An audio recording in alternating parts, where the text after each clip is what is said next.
Thank you for joining us on this episode of Sports Bets for Free. My name is Scott Jenkins, your host, just a local sports bettor here in Phoenix, Arizona. And hopefully today with our picks and your picks, it'll be a profitable season for you as we're talking NFL and college futures today for 2023 on this one. So we'll get started off with what we've placed so far. The line has moved on a lot of these. I always recommend especially if you got free bets, and you want to bet those, if you can bet those on futures, that's probably a good time for free bets. That way you're not locking up any cash. Or if you can just make smaller wagers, maybe on futures. But there is a lot of value in these. And then also the windfall towards the end of the season if you start hitting all those. So we will get into that today. It's going to be college and NFL mixed on there. So just to give you a heads up on that. So we'll start off. Saints, we took the Saints under 9.5 wins. One of our bigger plays for the season long. So I think that whole NFC South is going to finish at 9 or 8 or less. That's why we've taken the under on a lot of these teams. And I know everyone, the public likes overs, right? But let's be honest here. With injuries and everything that can come into place, you better be damn sure on an over, especially on a season long bet. Otherwise, the safer pick is always the under. Unless the number's so low that they should hit it with, playing 5 or 6 games, especially on the player props. But the Saints, though, they did look, we're doing this the day after their first preseason game. They looked fantastic on the first drive. Of course, the Chiefs didn't have Chris Jones. The Chiefs didn't do any blitzing whatsoever. First play out of the game, he throws he's on the run, throws a bad pass to Olave, but hits a couple passes later on when they're playing wide open zone, when the Chiefs normally play man-to-man. So he did look good, Derek Carr, but I think he's a $40 million disappointment. He was never a good quarterback, I believe, in the Raiders. There's a lot of people that liked him. I don't know necessarily what they liked about him. So he can't make the unbelievable throw. He seems to struggle sometimes with the short throw. He does look good I will tell you this, on those intermediate throws. But I would expect Juwan Johnson, though, the tight end for New Orleans, if he stays healthy, to have a pretty solid year, as he does go a lot to the tight end. I mean, he hit Thomas and Olave a little bit yesterday, but he does go quite a bit to the tight end. So the Saints, like we said, we took under 9.5 wins. Panthers, I personally like Bryce Young. I've been a huge fan of his, throughout Alabama.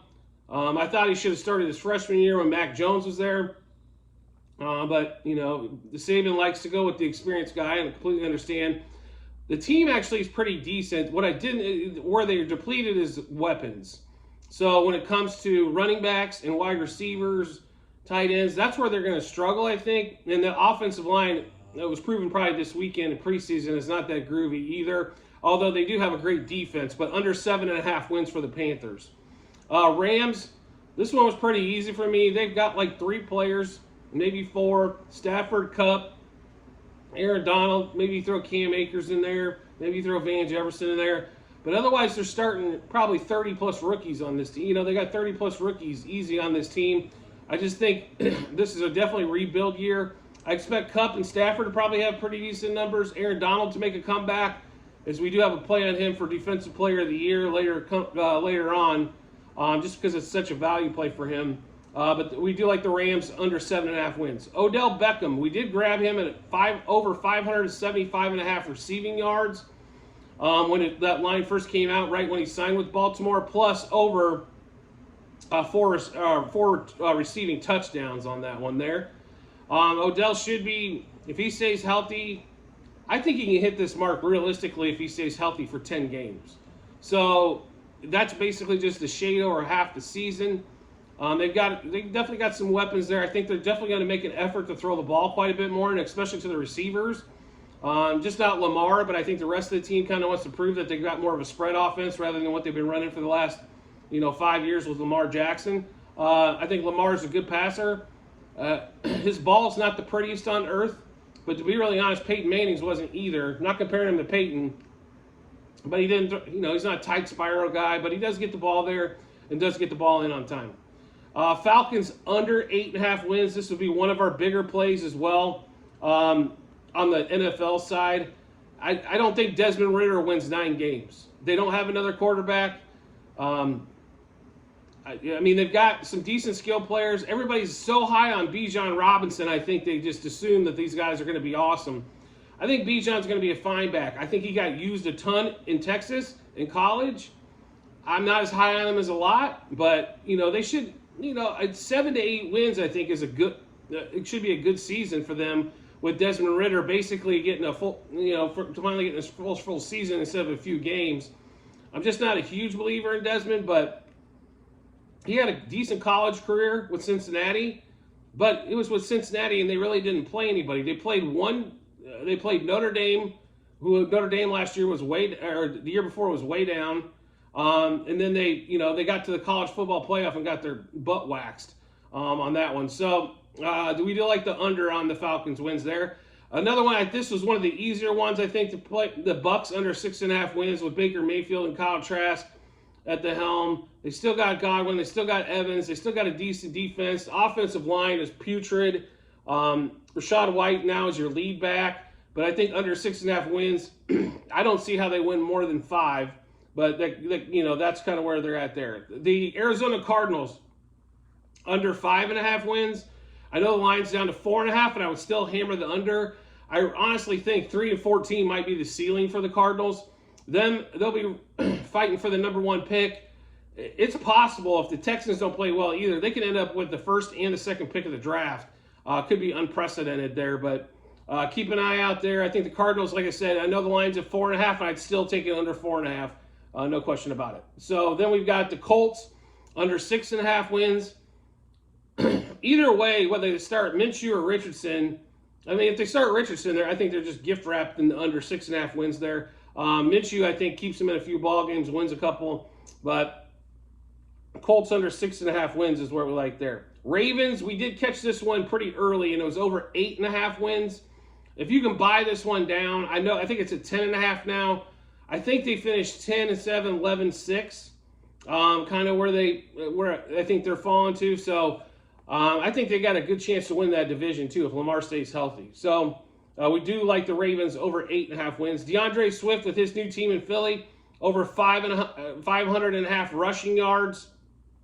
He played a couple of plays in Philly's preseason game, looked really good on those. Cowboys over, we got it at 9.5 wins. I believe it's at 10.5 now.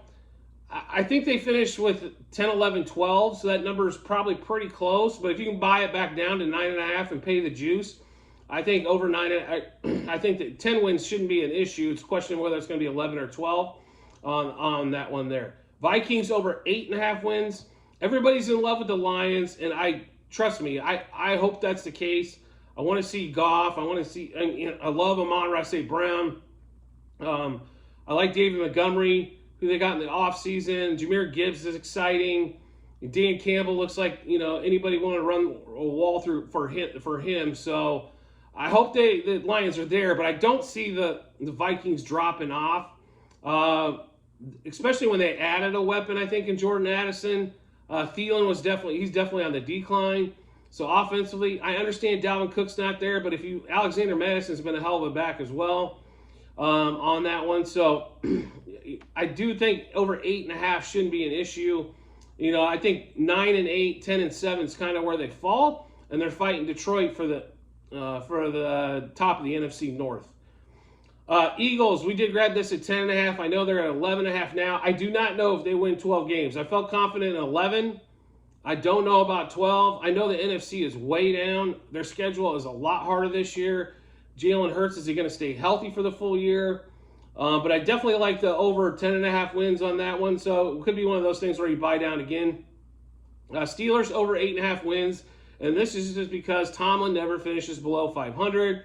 I'm not a huge believer in Kenny Pickett. I do like George Pickens. I do like Deontay Johnson. I think they improved the offensive line. I think Najee Harris is a stud. Freiermuth's a good tight end. Defense is always strong. It would not shock me if this team came out and somehow won 11 games, but definitely over 8.5 for the Steelers. Titans under 7.5 wins, and this is because I don't know who's really going to be the quarterback. They claim it's going to be Tannehill, but for how long? Levis didn't look that great in his preseason debut. I tell you what, the biggest improvement I thought was Malik Willis. I know he threw a pick, But if you watch that first series for the Titans in their preseason game, Malik Willis looked like I didn't even recognize him. Like Malik Willis in the regular season last year basically was running for his life, and the offense barely threw the ball. And if they did, it was like a 3-yard, like a check down to a running back. But he looked like a totally different person going down the field. So, but with the quarterbacks in disarray, I mean, I know they had DeAndre Hopkins, understandably, but if Levis has to start games because they somehow take him over Malik Willis, I think they're going to be in big trouble. And under 7.5 is where we fall there. Commanders under 7.5 wins as well. This is a betting against rookie quarterback Sam Howell. I guess it's his second year, but let's be really honest, his first year. Jacoby Brissett always keeps games close, but never seems to close the door and get victories. That's why he's been a backup for most of his career. If he could have turned a lot of those losses into wins, I think he'd have been a starter for a lot of years in this league. But Commanders under 7.5 wins. We're going to flip 2 college bets really quick, and we wanted to catch these early as we thought the odds were going to go down. But Caleb Williams to win the Heisman, it was around plus 550 when he grabbed it, and Drake May to win the Heisman. Normally this goes to quarterback. Occasionally it can go to receiver, defensive player we've even seen, running back. But I think these 2 guys, the hype machine is already there, that they're going to be the top 2 picks in the draft next year. So I really think those 2 guys, the only other guy I might consider throwing Quinn Ewers with Texas. On that one, he can make a run, especially if they beat Alabama early in the season, and then they could win 11, 12 games, definitely make the playoffs on that one. But Williams and May to win the Heisman. That was 2 college bets that we had to make early. Bryce Young under 38 and a quarter pass yards. We caught these right when they got put out, and when we looked at this, I'm like, I don't think a rookie quarterback's ever been thrown for that. So why the hell would it be that high? It's come down probably 400 yards. I think 33 to 32 is kind of the ceiling for Bryce Young on the pass yards. Pass touchdowns, we also took the under as it was under 24.5. There's only been like 1 player to do that, and then their rookie season. So we definitely took the under there. That one's came down to like 20.5. I think his number could be 20 touchdowns though, so that one might be a little bit close, a little bit too close to the number to play on that one. We also did the same thing when C.J. Stroud number got posted. It was under 37.50 pass yards, which was like 75 behind that. And I hope the Texans are better, right? I think they got the right coach. Of course, I thought they had the right coach with Lovie Smith, and they tossed him to the side. They're going to have, I think they'll be more disciplined. I think they'll play better defense. But this boils down to weapons. It's Dameon Pierce, Nico Collins, who are not huge names, C.J. Stroud, and who the heck's he going to throw the ball to in order to get over 37.50 pass yards. So we're going to take the under on that one. We also took the under on his 22.5 passing touchdowns. It was just a huge number when it first came out. Will Anderson, though, we do like him. We think he can get double-digit sacks this year, over 8.5 sacks for the Texans. They're going to get a pass rush. I think DeMeco Ryans will kind of help that defense quite a bit on figuring out their identity, as they'll probably be a defensive first team for a while until they see if Stroud can manage it. We hope he can. He was awesome to watch in college, but we'll see if he can get her done because last year's season at Ohio State, realistically, it was one fantastic. You saw the limit of his potential, his ceiling, in that against Georgia. He played unbelievable. Like, it was crazy. On that particular game there. But the rest of the season was a disappointment. I mean, I saw him just throw dud against Northwestern. So we hope C.J. Stroud's the answer there with the Texans, but we shall see. But we did take the Texans under 6.5 wins. As we thought that number was too high. We thought it should have been a 5.5. I think they're good for 5 wins. Realistically, somehow they maybe eke out 6, but I think 5 wins is kind of where they're at on that one. So we did take the under in that one. USC, I know this number's changed, but we did grab this at over 9.5 wins. I think it's a 10. If you can buy that down to 9.5, which you should be able to, or take an alternate win total. Take the over 9.5. I think they win 10, possibly 11 games, but I think 10's the number. So no reason to push when you can pay a little juice and get a victory. Raiders under 7.5 wins. Jimmy Garoppolo, obviously the quarterback now. We don't know what's going on with the running back situation. If Jacobs is actually going to play, I assume he is, but who knows? Adams supposedly wants to be traded. There's a shock. After Derek Carr left, he got. And the thing is, just to get into this a little bit, Green Bay got a bad rap that all of a sudden they didn't want to pay Adams. They offered Adams more money than what the Raiders did. So let's get that part straight. They offered Adams more money. The problem is that Rodgers wouldn't give him any sort of commitment on length of playing there. And that's the way Rodgers was, because Rodgers really didn't want to play there. Let's be honest. If you watch his attitude now with the Jets, it's a million times better than it ever was with Green Bay. So he got a new employer, and all of a sudden he's in the promised land. So we do like the Raiders under 7.5 wins. I just don't think they have enough offense or defense in order to make this happen for him to get 8 wins plus. Deshaun Watson, though, we do like this year, over 3,600.5 passing yards for Deshaun. I think a full season under his belt's definitely going to help. They added some pieces here and there. The defense is going to be a little bit better, so maybe they get the ball a little bit more often. They don't have two major running backs to feed, only the one with Chubb. So I think they want to spread the ball out a little bit more. So Deshaun Watson, I think, could be good for 4,000 passing yards and definitely pass up the 3,600. Miles Sanders going to Carolina, over 925.5 rush yards. I think Miles, he'll be more of a feature back down in Carolina, which is where he needed to be anyway. The situation in Philly was always three-headed monster, and they never seem to give Miles enough opportunities. Miles seems to get better as he gets closer to 20 carries if you really watch him. So we do like Miles Sanders over 925 rush yards. Travis Etienne over 50.5 rush yards. Etienne, the number one back. There is no worry about James Robinson being in front of him for a small period of time. So Etienne, I think, is going to be a major part of that offense. I think that offense is definitely going to be possibly top 5 offense.